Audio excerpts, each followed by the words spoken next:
దేవునికే చెప్పాలి, మనుషునికి మనం మొరలు చెప్పుకోకూడదు. మనుషుల వైపు చూసి మనుషులకు మొరలు చెప్పుకొని మనుషుల మీద ఆనుకున్నంత వరకు దేవుడు జోక్యం చేసుకోవడానికి వెనకాడతాడు. దేవుడు అన్నాడు, నువ్వు మనుషులకు మొర్ర పెట్టు, వారు నీకు ఉత్తరం ఇచ్చేదనలా, నీవు నాకు మొర్ర పెట్టు, నేను నీకు ఉత్తరం ఇస్తానన్నాడు. నువ్వు మనుషులను అడుక్కో, నేను నీకు సాయం చేస్తానల్లా, నన్ను అడుగుము, జనములను నీకు సొత్తుగా, భూమిని దిగంతముల వరకు నీకు స్వాస్థ్యంగా ఇస్తానన్నాడు. సో మొదటి విషయంలో ఈ ఒక్క పాయింట్ని మీరు మేజర్గా తీసుకోండి. నీకు క్లియర్గా అర్థమయ్యేటట్టే చెప్తున్నాను. నేనేం తమిళం చెప్పట్లా, లేదా మలయాళం చెప్పట్లా.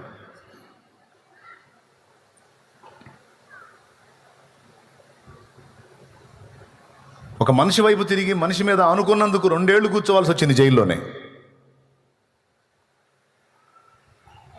ఇర్మియా 17:5, నరులను ఆశ్రయించి శరీరులను తనకు ఆధారం చేసుకొని